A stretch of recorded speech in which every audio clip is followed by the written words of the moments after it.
Nós vamos ler por hora do verso 16 ao verso 18, tá?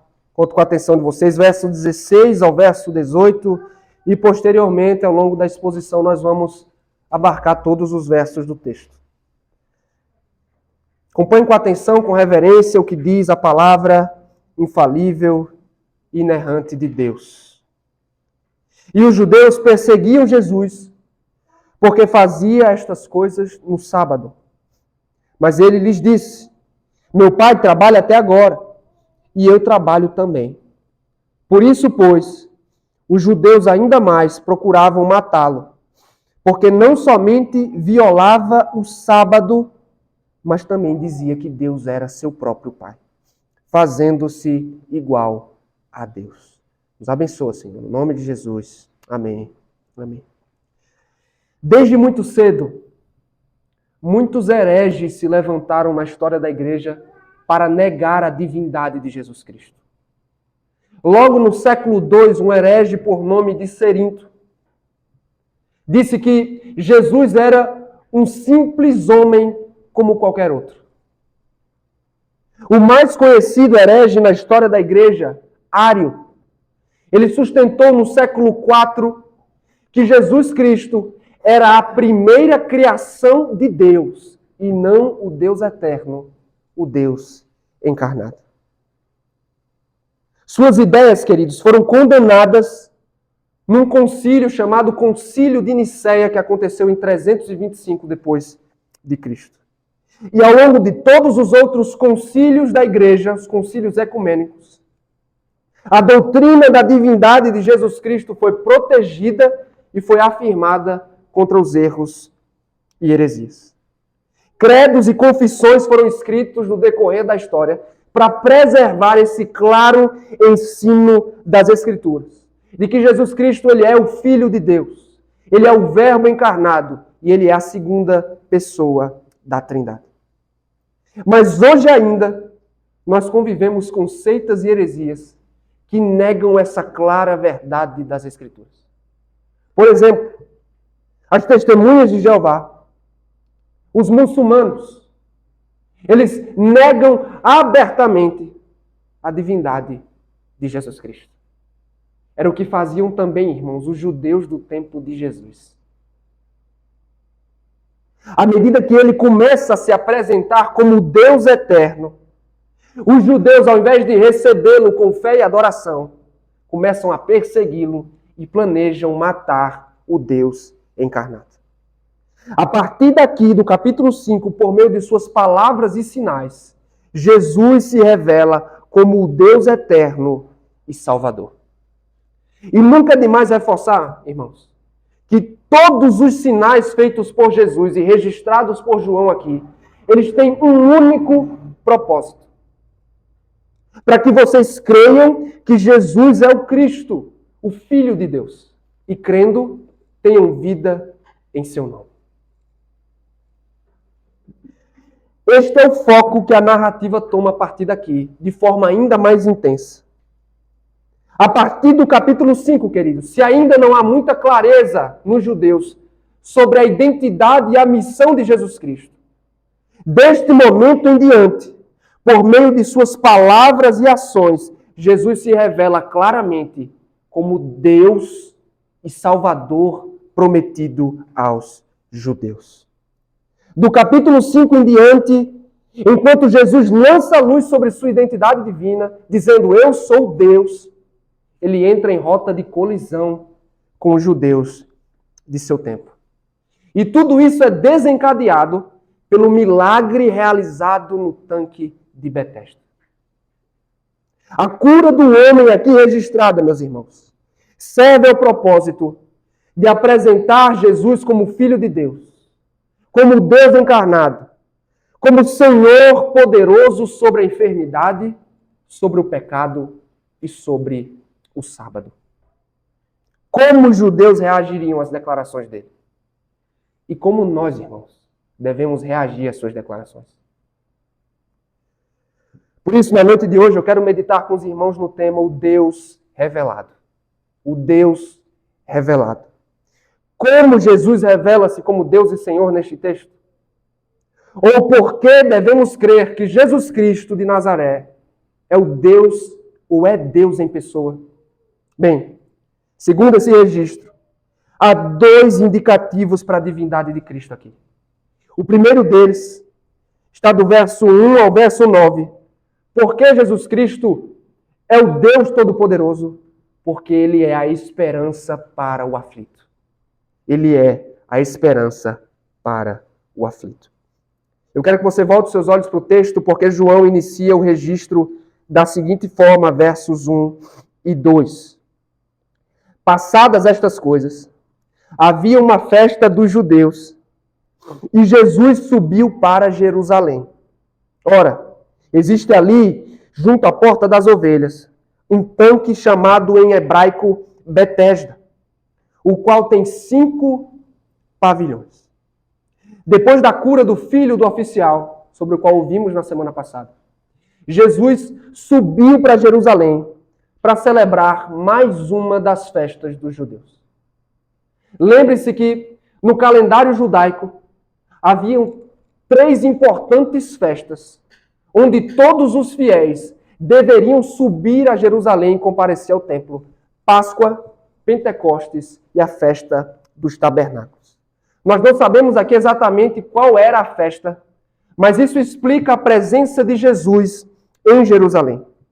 E lá no grande templo, havia um espaço ao lado dele, onde tinha um tanque de água chamado de Betesda, que significa, irmãos, local de misericórdia. Esse tanque era perto de uma entrada que foi reconstruída durante o tempo de Neemias, por onde as ovelhas eram levadas para serem sacrificadas no templo. Esta era a porta das ovelhas. E ali, os tanques eram usados para a lavagem cerimonial dos judeus, para que eles se purificassem para participar dos rituais e cerimônias no templo. E talvez você se pergunte, mas por que essas informações são importantes aqui? O narrador ele explica logo na sequência. Acompanhe, versos 3 e 4 do texto. Nestes jazia uma multidão de enfermos, cegos, coxos, paralíticos, esperando que se movesse a água, porquanto um anjo descia em certo tempo, agitando-a. E o primeiro que entrava no tanque, uma vez agitada a água, sarava de qualquer doença que tivesse. Aquele local, antes usado para os banhos cerimoniais dos judeus, tornou-se um ajuntamento de pessoas enfermas. Uma multidão de doentes ocupava agora aquele lugar. Por quê, irmãos? Se acreditava que de vez em quando um anjo do Senhor descia, agitava as águas e o primeiro que entrasse seria curado pelo poder do Senhor. Mas você talvez tenha percebido que esse texto na sua Bíblia, ele está entre colchetes, ou se a versão não for revista atualizada, possivelmente está com uma nota de rodapé no fim da página. Por quê? A razão é a seguinte: a maioria dos manuscritos, ou os manuscritos mais antigos do Novo Testamento, não consta esse verso aqui. Acredita-se que ele foi adicionado depois por um copista para explicar o porquê das pessoas estarem ali e também para explicar a fala do paralítico no verso 7. Essa era, irmãos, uma crença ou uma superstição das pessoas da época, ou seja, isso não acontecia de fato. Até porque, irmãos, isso não bate com a forma como Deus age. Porque Deus não cura, Deus não abençoa com base no mérito. Deus não abençoa quem chega primeiro. E ainda, irmão, se esse texto for uma adição ou não, em nada compromete a integridade do texto bíblico. Nem desse texto, nem da Escritura como um livro inspirado e sem erro. Em nada compromete sua integridade. Só que João continua a descrever o texto. Acompanhe comigo, versos 5 a 7. Estava ali um homem enfermo havia 38 anos. Jesus, vendo-o deitado e sabendo que estava assim há muito tempo, perguntou-lhe: queres ser curado? Respondeu-lhe o enfermo: Senhor, não tenho ninguém que me ponha no tanque quando a água é agitada. Pois enquanto eu vou, desce outro antes de mim. Embora aquele fosse um local que todos evitavam, é exatamente para lá que Jesus vai. E quando chegou, se deparou com um quadro trágico. Uma multidão de pessoas inválidas, fracas e aflitas, esperando por alguma misericórdia. Mas a atenção de Jesus, irmãos, está em um homem específico no meio da multidão. E o texto nos diz que há 38 anos aquele homem sofria de paralisia, ou seja, ele era um aleijado. E como os outros, ele estava ali em busca do milagre dos céus. E foi por causa daquele homem que Jesus foi até aquele lugar. O Salvador, movido por compaixão, decide soberanamente oferecer esperança àquele homem impotente e aflito com a pergunta: você quer ser curado? À primeira vista, você pode olhar e dizer: essa é uma pergunta óbvia. É claro que ele queria ser curado. Se não quisesse, não estaria ali. Mas a pergunta de Jesus é provocativa, irmãos. Ele queria provocar fé, despertar o coração daquele homem, causar expectativa. Como é que esse homem responde? Aparentemente, ele acreditava como todos os demais da época. Era preciso entrar no tanque. Mas ele diz: eu não consigo chegar até lá. Às vezes, numa leitura mais simples, digamos assim, nós acabamos passando batido, irmãos. Mas as palavras deste homem aqui é em tom de reclamação. Você sabia? Sua resposta aqui está mais para uma reclamação quanto à sua situação do que para uma demonstração de fé. Eu pergunto, como Jesus reagiu? Será, meus queridos, que este homem murmurador, rabugento, será que ele merece ser curado? Eis o que Jesus Cristo faz, versos 8 e 9. Então lhe disse Jesus: levanta-te, toma o teu leito e anda. Imediatamente, o homem se viu curado e, tomando o leito, pôs-se a andar.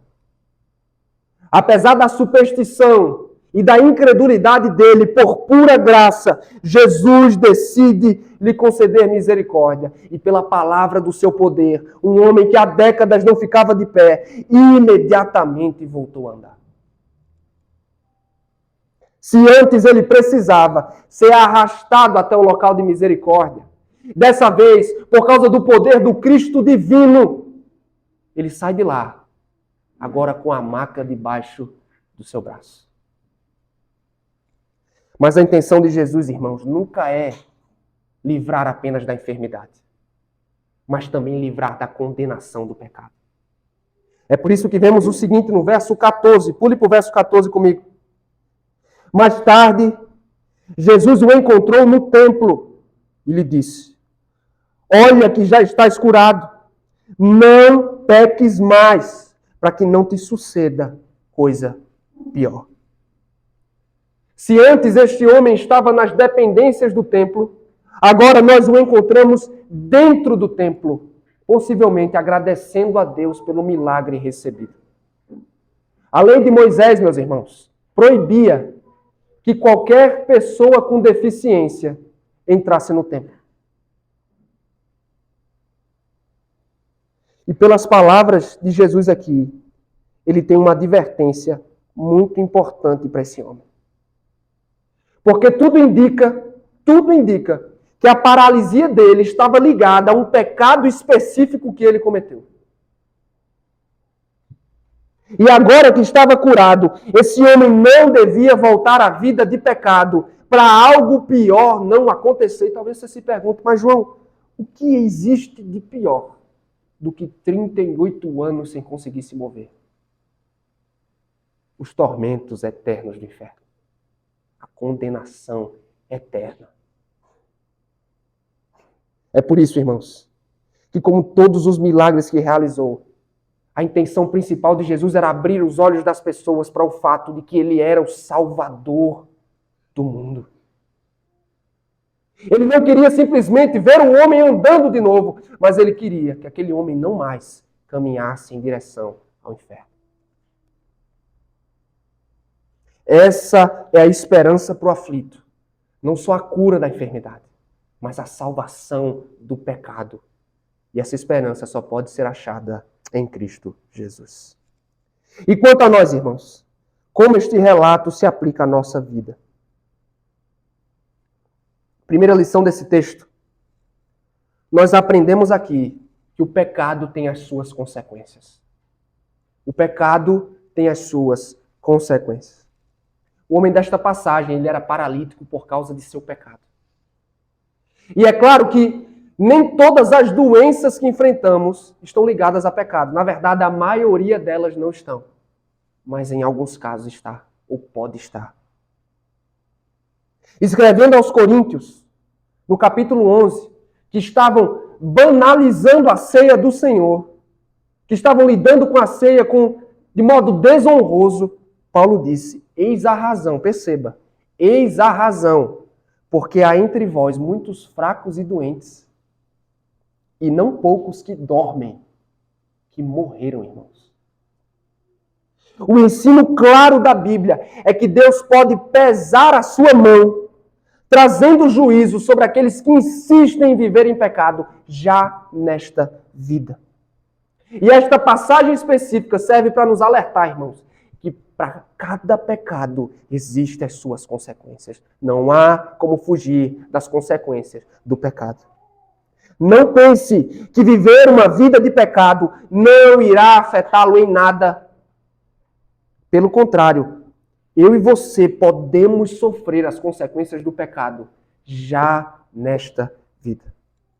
Eu vou usar um exemplo bem radical, que está bem longe do nosso contexto, mas serve para ilustrar o princípio que eu estou ensinando aqui.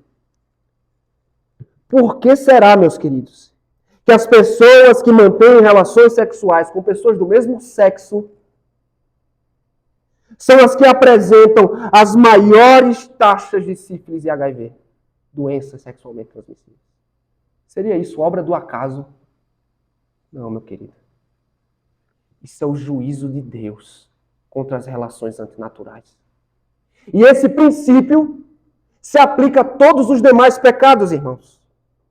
Por isso eu preciso perguntar, e você precisa sondar o coração. Há algum pecado no qual estamos vivendo deliberadamente? Será que estamos vivendo deliberadamente, livremente no pecado e sem qualquer arrependimento? Será que você está escravizado a algum pecado específico?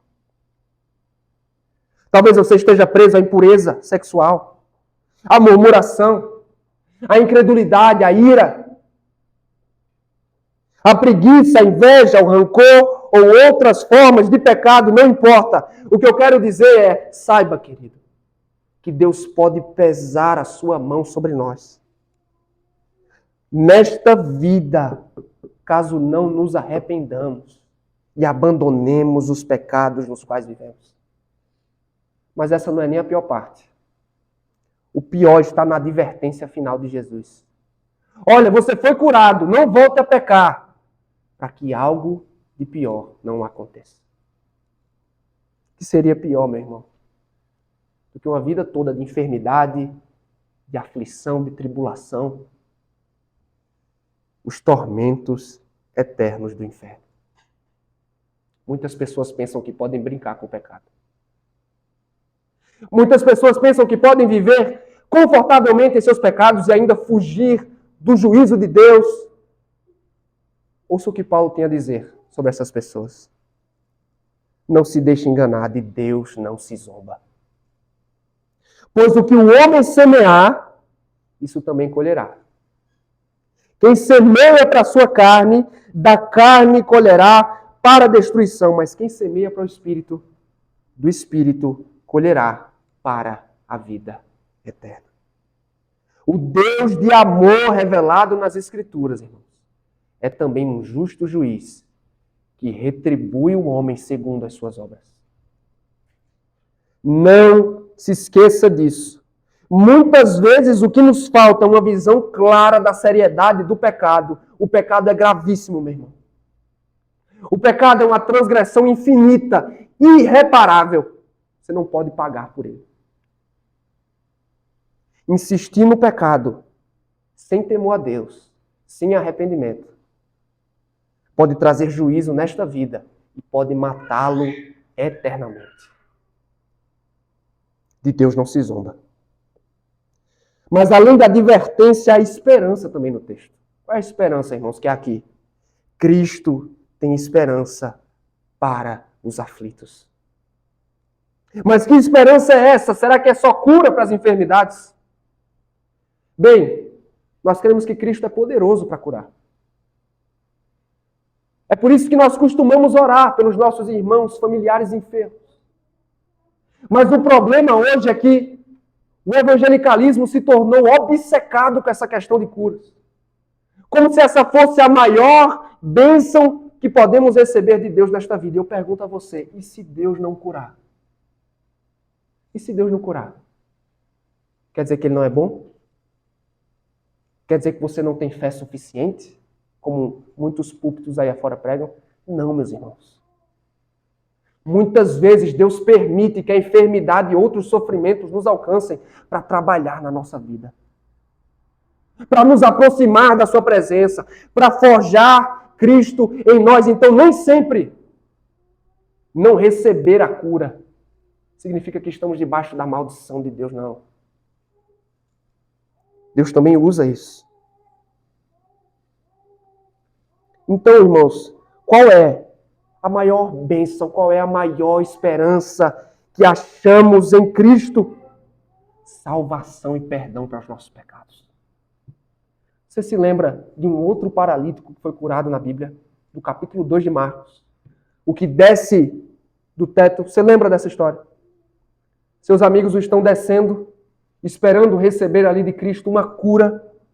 E em resposta à fé daquele homem, Jesus diz, primeira coisa que Jesus diz, filho, os teus pecados estão perdoados. Possivelmente, se coloque no lugar daquele homem. Ele pensava que os seus maiores problemas seriam resolvidos no momento que ele voltasse a andar.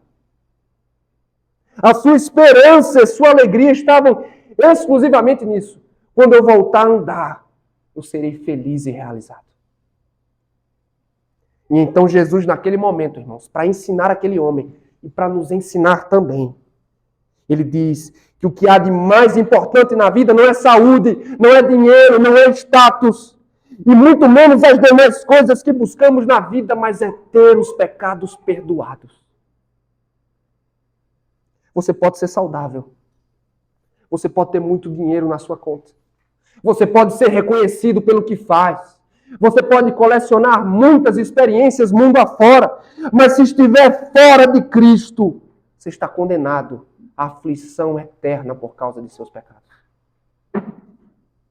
Só no Evangelho, meus irmãos, a verdadeira esperança para o aflito. Evangelho este que não nos promete que todos os nossos problemas serão resolvidos nesta vida, mas evangelho que nos promete que o nosso maior e mais grave problema será eternamente resolvido. Porque Cristo Jesus, por meio de sua obra perfeita na cruz do Calvário, ele experimentou a aflição eterna do juízo de Deus para nos dar esperança eterna, salvação, vida eterna e paz com Deus. A maior bênção que recebemos de Deus, queridos, não é cura, ainda que essas coisas sejam uma bênção, que nós intercedamos, não é status, não são bens materiais. A maior bênção desta vida é ter os pecados perdoados e ser reconciliado com o único Deus. Amém? Estamos meditando no tema o Deus revelado. Como Jesus revela a sua divindade aqui, primeiro, oferecendo esperança ao aflito. Em segundo lugar, do verso 9 ao 18, nós aprendemos que Jesus Cristo é o Senhor, Deus revelado, porque Ele é o Senhor do sábado. Ele é o Senhor do sábado. O que acontece na sequência do texto? Vejamos a partir da parte B do verso 9. E aquele dia era sábado. Por isso, disseram os judeus ao que fora curado: hoje é sábado e não te é lícito carregar o leito. Por que é importante, irmãos, saber que essa cura aconteceu no sábado? A observância correta do sábado, do Shabat, foi o assunto de maior debate e conflito entre Jesus e os fariseus do seu tempo. Você sabia disso? Esse foi o tópico de maior discussão. A guarda correta do sábado. Mas a pergunta a ser feita é por que Jesus se importava tanto com esse assunto? E nas palavras de um teólogo, eu achei a resposta dele fantástica. Jesus se importava tanto com ele porque ele buscava ocasião para libertar esse dia das leis e dos acréscimos que os homens fizeram a ele. Para entendermos essa questão, basta olharmos para a reação dos líderes dos judeus aqui. É bem provável que esse ex-paralítico era conhecido por todos da região. Então imagine uma pessoa com quem você convive há anos e você sabe que ela tem uma paralisia. E de uma hora para outra, essa pessoa aparece caminhando como se nada tivesse acontecido. Que tipo de reação você teria? Alegria? Espanto? Ações de graças a Deus? Pois é, essas são as reações mais apropriadas, eu diria. Mas os fariseus estavam preocupados apenas com o sábado, e não com a cura maravilhosa diante de seus olhos. Você sabe que no 4º mandamento do Decálogo, ou dos 10 mandamentos, Deus ordenou um dia no qual os homens deveriam cessar o seu trabalho ordinário e se dedicar ao descanso e à adoração. Mas o que exatamente é trabalho? Que trabalho é este sobre o qual o texto fala? Os fariseus tentaram responder essa pergunta com uma lista de nada mais, nada menos de 39 atividades, com várias subdivisões, delineando quais atividades não podiam ser realizadas no sábado. E carregar qualquer coisa de um local para o outro, segundo a lei deles, era proibido. E era exatamente o que o ex-paralítico estava fazendo.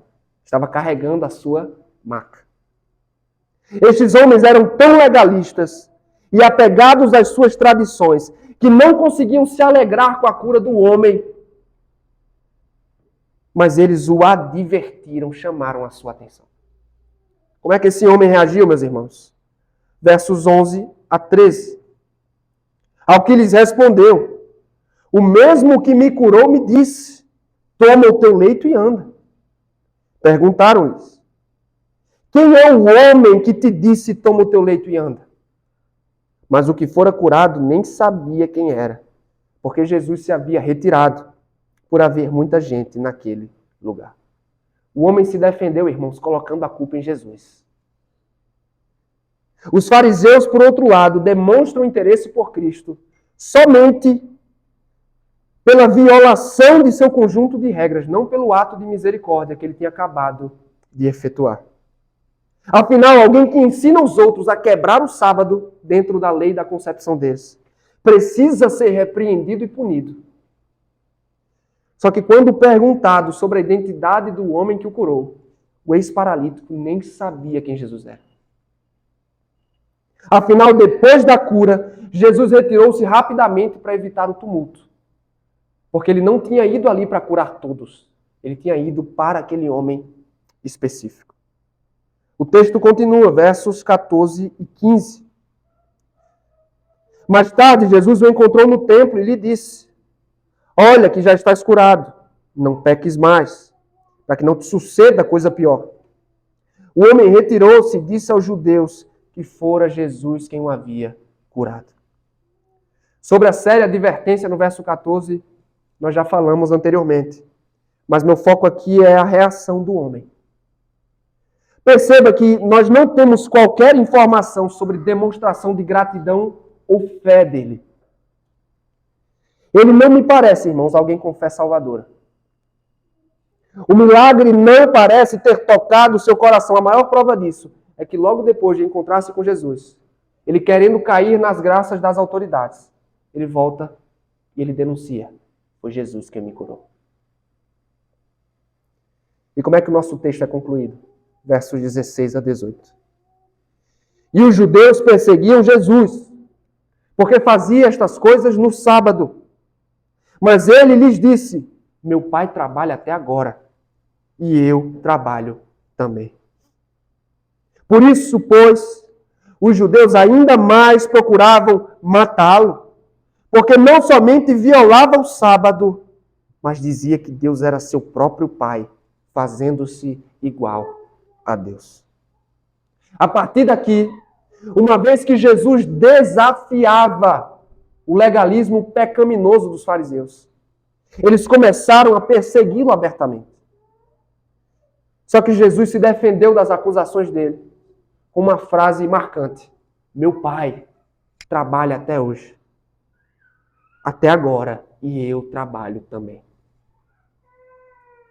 O argumento de Jesus, preste atenção nesse argumento dele, é que, embora Deus tenha cessado o seu trabalho criativo no sétimo dia, certo? Ele criou, descansou no sétimo dia. Ele continua o seu trabalho de sustentar e governar o mundo.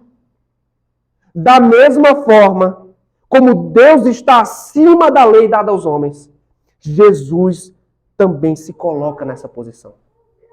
Por quê? Porque ele é o Senhor do sábado, irmãos. E a sua obra de salvação precisa continuar. Só que as palavras de Cristo enfureceram os judeus. Por quê, irmãos? Porque os judeus não costumavam se dirigir a Deus, meu Pai. Ele era nosso Pai. Porque dessa forma a distinção entre Deus e os homens era preservada. Mas Jesus aqui, além de chamar Deus de meu Pai, ele coloca as suas obras no mesmo patamar das obras de Deus. Sabe o que ele está comunicando aqui? Ele está dizendo: eu sou Deus. Eu sou igual a Deus. Eu sou da mesma natureza de Deus. As minhas obras são as obras de Deus. Eu sou o Filho de Deus. E para os judeus, queridos, essa é uma blasfêmia absurda. É por isso que a partir de então eles começaram a ranger os dentes e planejavam matar o Deus encarnado. Como esses versos podem ser úteis à nossa vida? Primeira aplicação do texto. Precisamos nos guardar do legalismo. Tome cuidado com o legalismo. O que é legalismo, irmãos? É a crença de que só podemos conquistar o favor de Deus por meio da nossa obediência, por meio dos nossos esforços. E este mal está presente no DNA humano, desde o jardim do Éden, na queda. Quando Eva deu ouvidos à mentira da serpente, de que Deus era um tirano insensível, que só podia ser conquistado pela obediência. Desde então, muitos outros têm seguido este mesmo caminho. Que caminho? Tentando conquistar Deus por seus atos de justiça, por seus esforços, por suas obras. É o que os fariseus estavam fazendo no tempo de Jesus. Eles pensavam assim: se eu obedecer estritamente à lei de Deus, Ele irá me recompensar com salvação. Por isso, irmãos, além dos mandamentos que Deus já havia dado, eles criaram outras regras para assim evitar que eles violassem a lei de Deus. Qual é o problema com o legalismo? É que o legalismo nubla os nossos olhos para o Deus de graça do Evangelho. O legalismo nos desvia da essência do Evangelho, que é: você e eu não somos salvos pelo que fazemos para Deus, somos salvos pelo que Deus já fez por nós em Cristo. A salvação e a segurança eterna de alguém, irmãos, não pode estar fundamentada no desempenho. Ela só pode e deve estar fundamentada na graça imutável de Cristo Jesus. Talvez você me diga, mas eu sei disso, João. Eu entendo o Evangelho. Eu sei que somos salvos pela graça. Mas e se eu dissesse que nem sempre nós vivemos segundo a verdade do Evangelho? Muitas vezes você e eu nos desviamos para seguir um Evangelho legalista. Sabe como? Nós começamos a nos orgulhar, a nos sentirmos superiores, seguros, porque somos membros da igreja presbiteriana. Você começa a se orgulhar e a se basear na sua frequência no culto. Você começa a se orgulhar porque tem o costume de orar, de ler a Bíblia, de fazer culto doméstico, de evangelizar os pecadores. Nos sentimos superiores aos outros porque não bebemos, por nossas escolhas políticas, pelos métodos educacionais que escolhemos para os nossos filhos, por questões doutrinárias não essenciais. E por causa dessas coisas, irmãos, nós sentimos, eu estou seguro, porque eu estou fazendo por onde? Porque eu estou andando na linha. E o contrário também é verdade. Quando você falha nos deveres da vida cristã, você sente insegurança. Quando você peca contra Deus, você sente a salvação escorrer pelas mãos. Quando isso acontece, querido, você e eu estamos sendo fariseus legalistas, como este do texto, dependendo da nossa performance para ser abençoado e salvo por Deus.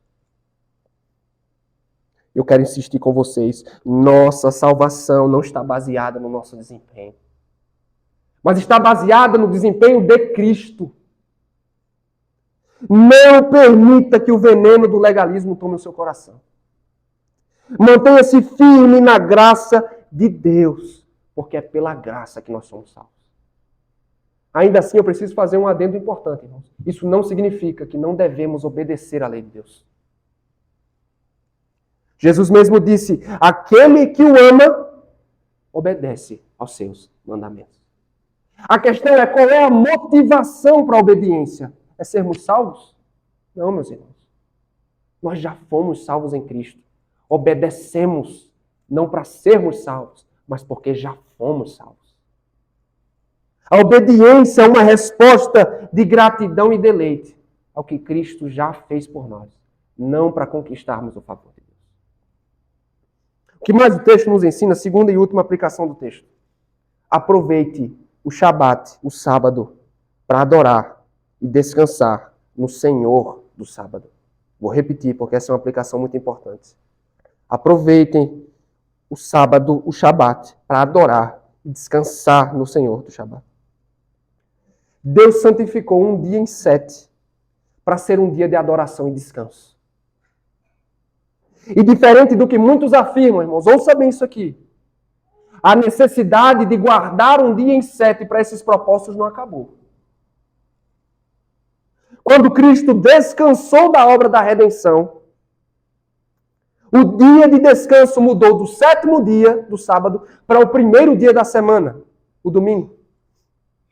É por isso que desde Atos dos Apóstolos, nós vemos a igreja reunida, não no sábado, mas no 1º dia da semana, no domingo.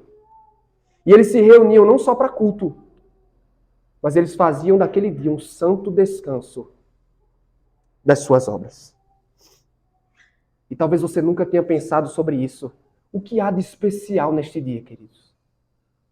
O que há de especial no dia do Senhor? Esse dia, meus irmãos, é um verdadeiro banquete para a alma. O dia do Senhor é um banquete para a alma. Porque Deus planejou este dia para que seu povo abrisse mão das suas ocupações e prazeres rotineiros, para dedicar-se somente à obra de Deus e aos prazeres que existem na presença dele. O problema é que somos, mais uma vez, parecidos com os fariseus. Nós perdemos de vista o propósito do dia, irmãos. Nesse dia, ao invés de ocuparmos a mente com o Senhor e descansarmos nele, nós nos preocupamos com o trabalho de segunda, com a política do país, ou apenas com as demandas da casa. Ao invés de investirmos tempo piedosamente neste dia, Lendo as Escrituras que você não tem tempo de ler durante a semana. Gastando tempo em oração que às vezes você não tem tempo durante a semana. Lendo bons livros que nos ajudem a crescer no Evangelho. Recebendo irmãos na nossa casa para conversas espirituais. Participando da EBD, do culto ao Senhor. Nós desperdiçamos este dia com ociosidade. Embriagando-nos em entretenimento. Entretenimento este que temos durante toda a semana. E usamos de forma imoderada e pecaminosa no dia do Senhor. Negligenciamos o culto a Deus. Ou nos envolvemos em programas que em nada nos edificam. Meus irmãos, Deus nos deu 6 dias para os nossos negócios e ocupações. Para que cuidássemos dos nossos interesses. Para que desfrutássemos das coisas desta vida. Mas um dia Ele santificou para que Ele fosse o centro das suas atenções. Para que Ele estivesse no centro das tuas afeições e dos teus sentimentos. Para que Ele fosse a única fonte de prazer do teu coração. E nós, irmãos, tratamos este dia com desdém. Tratamos este dia como qualquer outro. Eu quero que você se lembre que este dia é um antegozo do descanso eterno. O que nós fazemos aqui, e para além dessas 4 paredes, no dia do Senhor, irmãos, nós estamos treinando e nos preparando para a eternidade. Ele é um meio para que desfrutemos de comunhão especial com Deus. E saiba, há promessas, irmãos, preciosíssimas para aqueles que chamam este dia de delícia. Para aqueles que chamam de delícia o santo dia do Senhor. Não perca de vista, meu irmão, o propósito desse dia. Não sejamos como os fariseus. Este dia não é um fardo para nós. Este dia é uma delícia para o nosso coração. E quando eu e você entendermos bem quais são os propósitos e privilégios que Deus nos reservou, como um dia para o banquete da alma, esse será nosso dia predileto, como diz o autor. Aguardado mais do que o sábado do calendário. Um dia mais alegre do que o dia do nosso aniversário. Um dia mais revigorante do que as férias. Porque este dia, irmãos, é o dia em que descansamos no Senhor. E o dia em que nós estamos nos preparando para o descanso eterno que entraremos com Ele. Você deseja começar a experimentar deste descanso eterno na alma? Pois bem, aproxime-se do Senhor do sábado, do Senhor do Shabat. Aproxime-se de Jesus Cristo, que é quem pode trazer descanso ao teu coração. Aproxime-se do Cristo que experimentou a aflição infinita, para que você tivesse acesso ao descanso que pertence aos santos de Deus. Aproxime-se com fé da cruz. Chore pelos seus pecados. E confie de todo o coração na obra perfeita realizada pelo Deus encarnado. E assim, você poderá começar a desfrutar do descanso que se inicia nesta vida e que vai se estender até a eternidade. Amém?